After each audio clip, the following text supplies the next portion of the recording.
Dan Muhammad sendiri kan artinya itu kalau kita tarik ke bahasa Indonesia kan yang terpuji, Om. Ya. Yang terpuji. Jadi sifat-sifat terpuji sebenarnya. Ya, sifat-sifat terpuji dalam diri manusia. Ya. Itulah pancaran cahaya Muhammad. Ya. Jadi bukti bahwa Nur Muhammad di dalam diri manusia itu bercahaya adalah sifat-sifatnya dalam berkehidupan itu adalah sifat-sifat yang terpuji.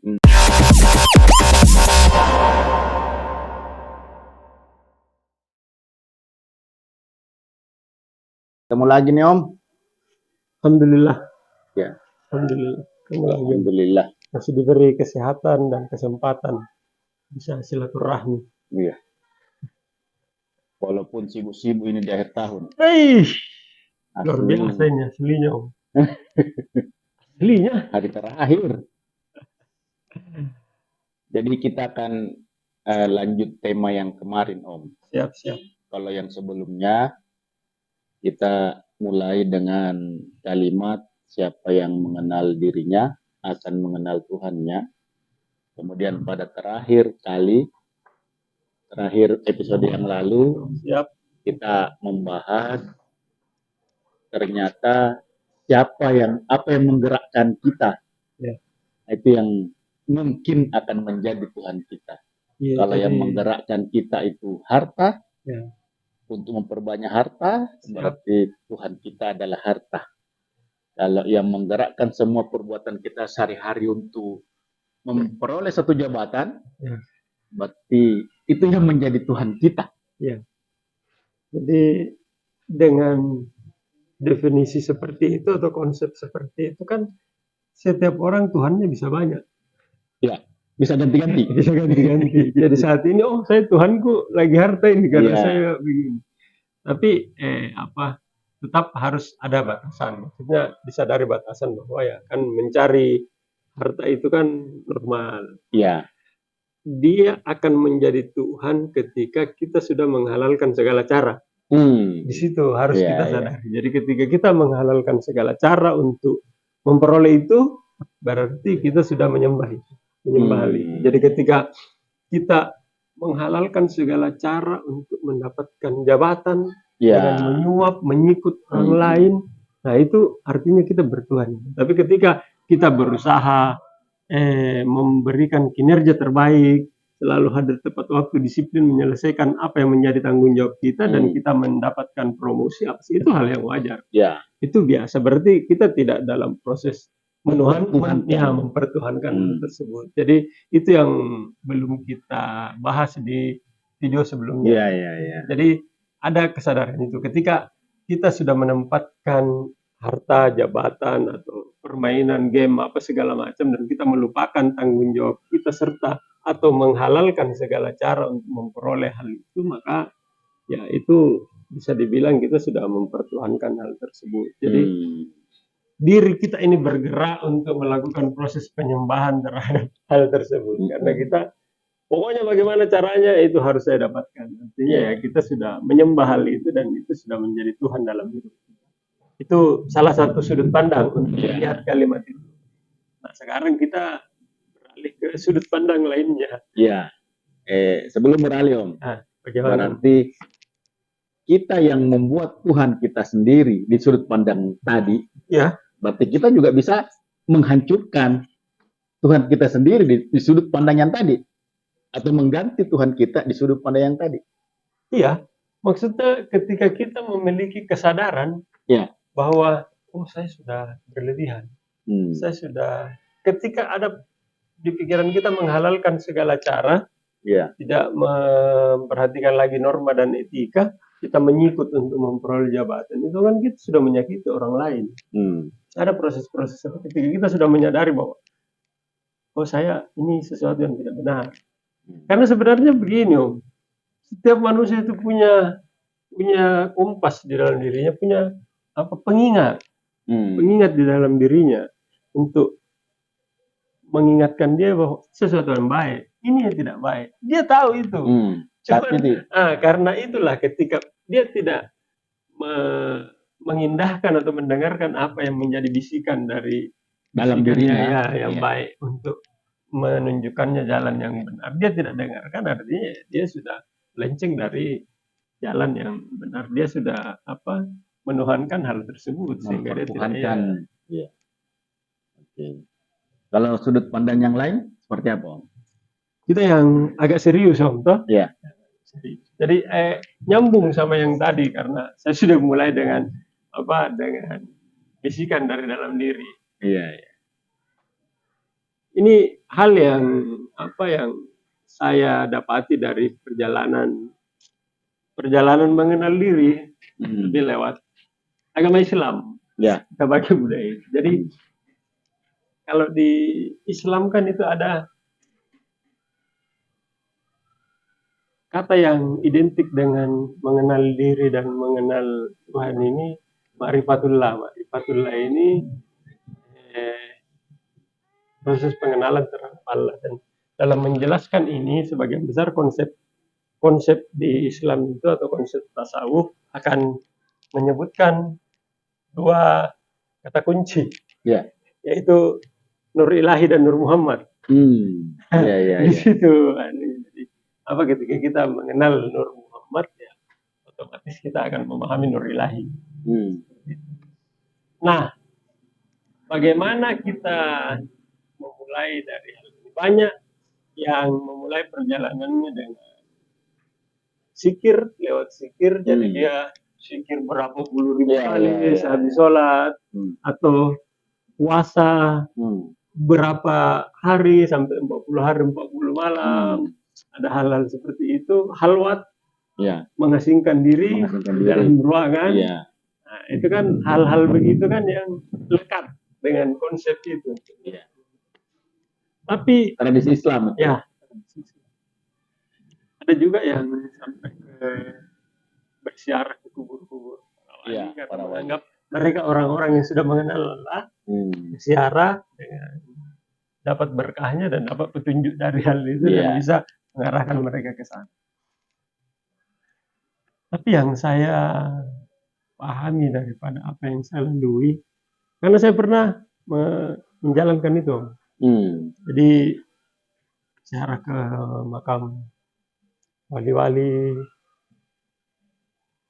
yang ada di Sulawesi Selatan pernah saya lakukan. Terus saya juga pernah berendam di pertemuan sungai dengan laut. Itu dia ketika Muara. Di Muara itu karena di situ ada proses pertemuan. Jadi di situ kita ada energi di situ yang bisa mengantar kita untuk proses kayak sungai bertemu dengan lautan kan. Filosofi muaranya ke sana ya. Saya puasa Senin Kamis itu hampir 3 tahunan saya jaga. Kalau salat tahajud, salat malam ya jangan ditanya. Begitu. Tapi yang saya pahami dari proses seperti itu,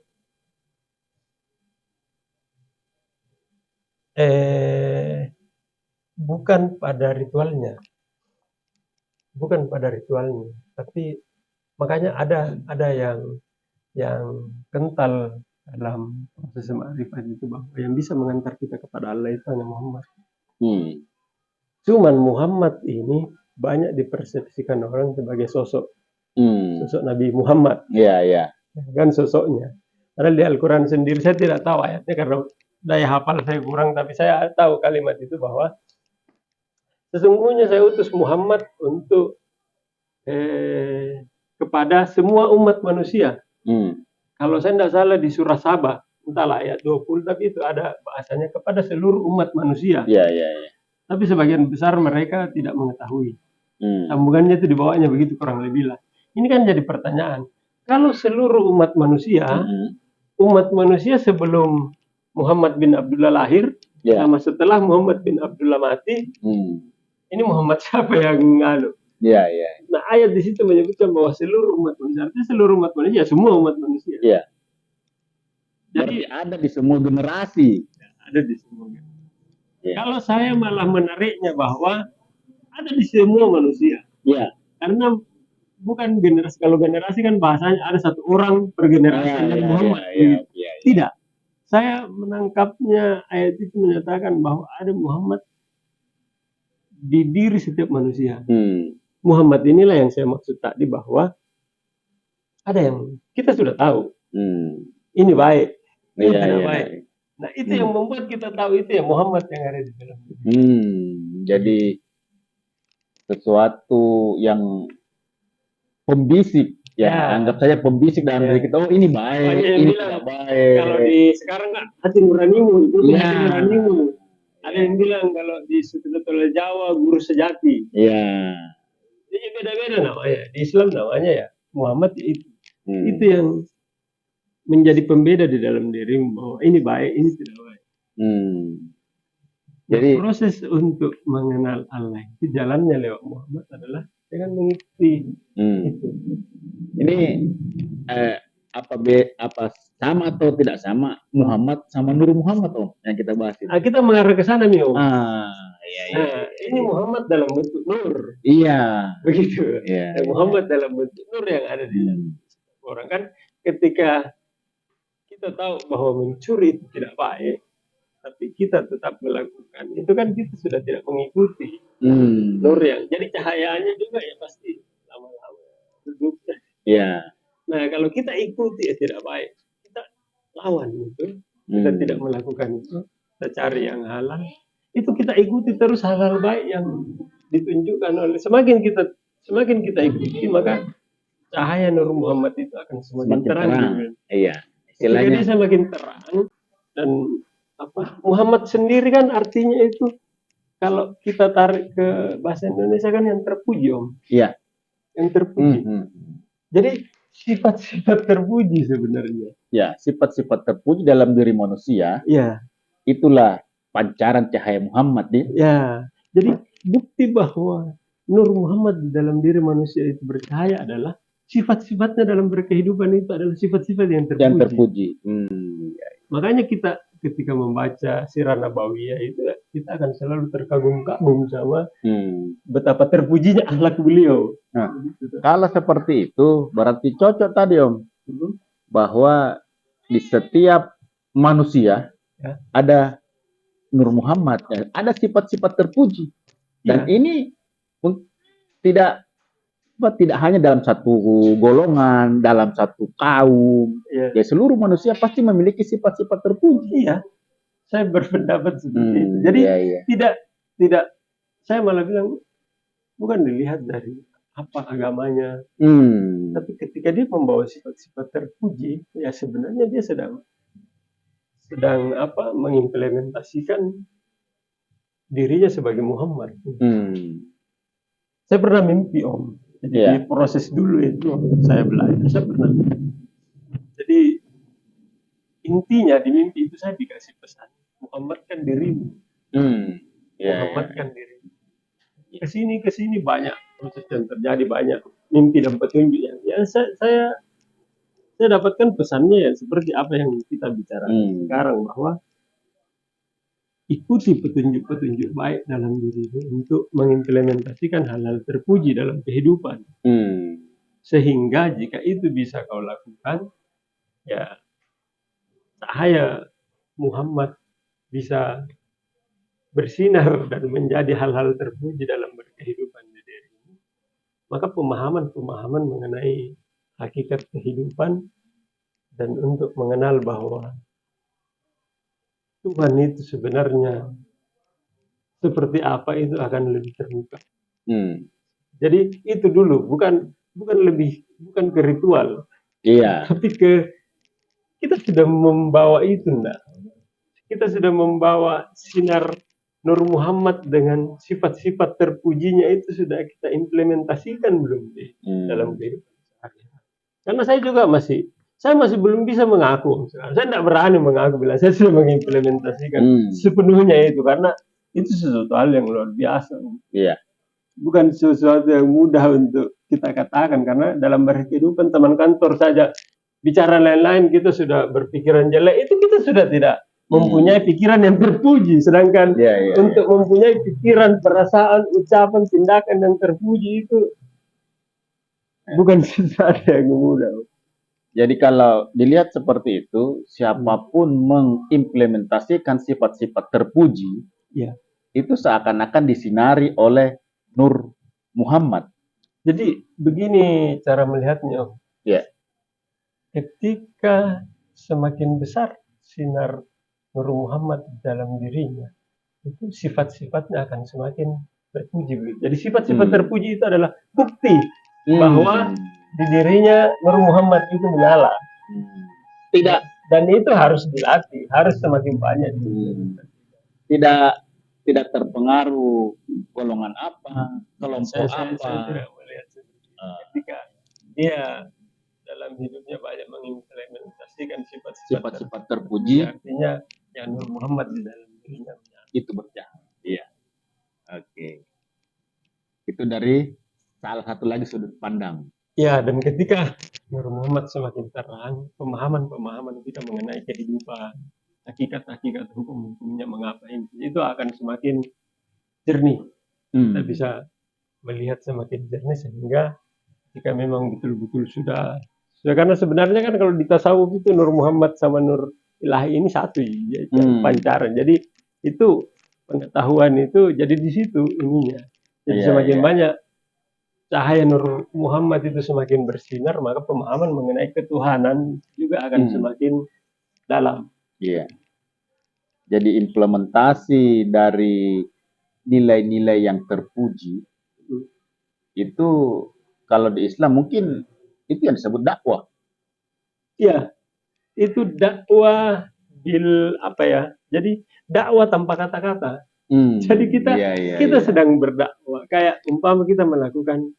Makanya ada ayat yang saya pikir banyak disalahartikan. Sampaikanlah walau satu ayat. Iya. Itu kan sebagian besar orang mengartikan hal tersebut dengan menyampaikan ayatnya. Ada ayat begini di Al-Quran. Ketika kau jangan begitu, ada ayat begini di Al-Quran. Itu dia bilang menyampaikan itu seperti itu. Padahal yang saya pahami menyampaikan ketika ada ayat yang mengatakan bahwa hormati orang tuamu, kau sampaikan ayat itu menjadi perbuatan, menjadi hal yang terpuji. Iya. Dengan action.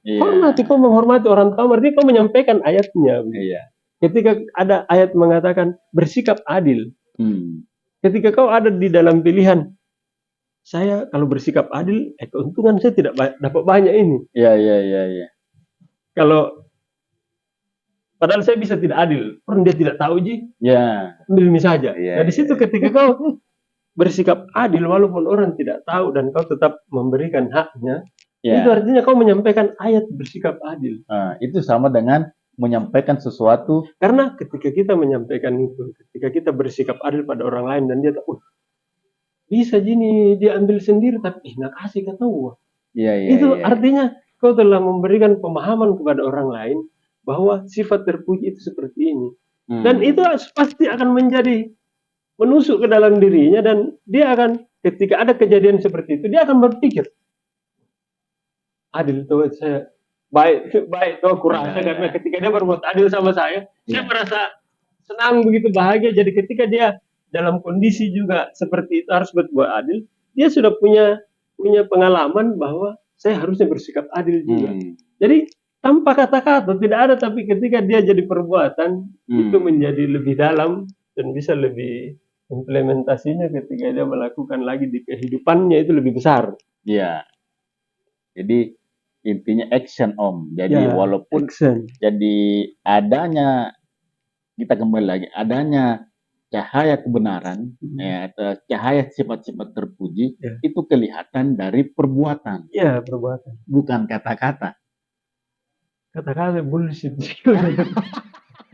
Kalau kata-kata tidak usah didengar. Orang kampanye sekarang jangan mendengar ceritanya, jangan faktanya. Kalau cerita gampang sekali. Banyak bisa dilihat. Lihat faktanya dan apa yang berasal dari hati pasti akan sampai ke hati. Ketika ada ayat mengatakan berlemah lembutlah, kita ketika berbicara juga lemah lembut, pasti orang akan sampai juga ngapain tuh kalau ditemani bicara begini caranya. Otomatis kan dia juga akan setidaknya berusaha lah belajar untuk mau berlemah lembut juga dengan kalau saya berlemah lembut sama ini orang pasti dia senang juga karena saya senang dikasih begitu. Ada proses-proses seperti itu yang terjadi, dakwah seperti itu yang dakwah bil hikmah. Dakwah bil hikmah. Jadi dakwah itu dengan hikmah. Hikmah itu ya perbuatan langsung yang menyentuh keperasaan, yang akhirnya dia sadari bahwa oh kebaikan ini sebuah kebaikan besar, dan akhirnya dia juga punya motivasi besar untuk menerapkan, mengimplementasikan itu dalam hidupnya.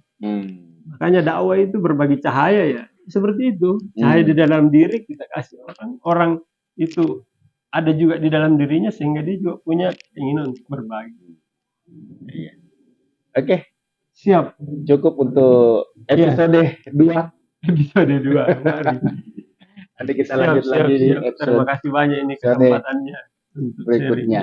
Iya, terima kasih.